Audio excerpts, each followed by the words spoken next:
নেতারা আসবেন না, আমাদের অধিকার, আমরা রাস্তায় প্রতিবাদ করার অধিকার আমাদের। আপনি কি বিধায়ক হিসেবে এসেছেন?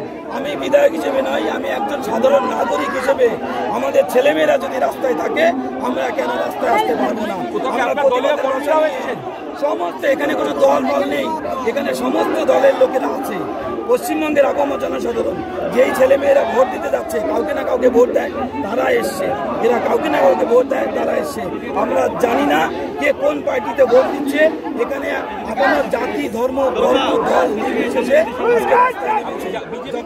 জাতীয় পতাকা হাতে বিজেপি হিসেবে আমরা আসিনি, আমরা এসেছি। আমরা জাতি, ধর্ম, বর্ণ, দল নির্বিশেষে আমরা এসেছি। আসতে না করেছি, আমাদের অধিকার কোনো প্রতিবাদে সামিল হওয়া, অন্যায়ের বিরুদ্ধে আমরা লড়ছি। আমরা কোনো বিমুখ করে না, কোনো বিমুখ করে না। আমাদের বাড়ির ছেলে মেয়েরা নেতৃত্ব আমি আমার মতো নিয়ে এসেছি।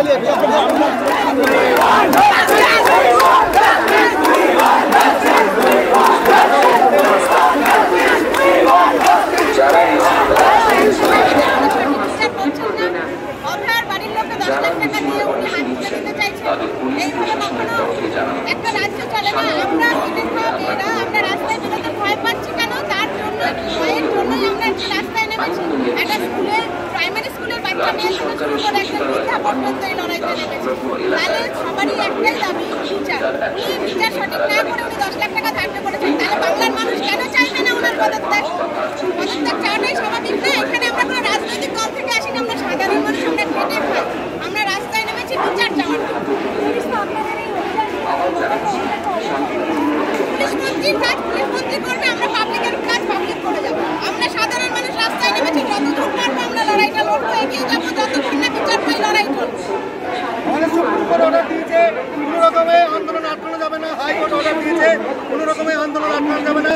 আমরা বিচার চাই, আমরা আর্জি করার বিচার চাই, আমরা বাংলা সুরক্ষিত চাই, আমরা মুখ্যমন্ত্রীর পদত্যাগ চাই, আমরা স্বাস্থ্যমন্ত্রীর পদত্যাগ চাই, আমরা পুলিশ মন্ত্রীর পদত্যাগ চাই।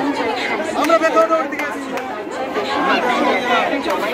আমাদের একটাই দাবি, এখন আমরা ন্যায্য বিচার, ভবিষ্যতে এমন শাস্তি হোক দোষীদের, যাতে আমাদের রাস্তায় বেরোতে একবার ভয় না লাগে যে আমরা পরবর্তীতে আমাদেরও রেপ হতে পারে। আমাদের নিরাপত্তা চাই। যদি নিরাপত্তা না দিতে পারেন, মাননীয় পদত্যাগ করুন, তারপরে বাকিটা পরে দেখা যাবে। উনি পদত্যাগ করার পর নিশ্চয়ই একটা আমাদের রাজ্যে কোনো পরিবর্তন আসবে, এই পরিবর্তনটা আমরা চাই। আমরা তিলোত্তমার বিচার চাই। বিচার যতক্ষণ না পাবো আমরা এটা এগিয়ে যাব, এইভাবেই এগিয়ে যাবো। We want justice, we want justice. আমরা কাকে নির্বাচন করবো না করবো সেটা আমরা বুঝবো, জনগণের উপরে ছেড়ে দিই। কিন্তু উনি যতক্ষণ না যাবে ততক্ষণ আমরা থামবো না, আন্দোলন চলবে, আন্দোলন চলছে, চলবে, চলছে, চলবে।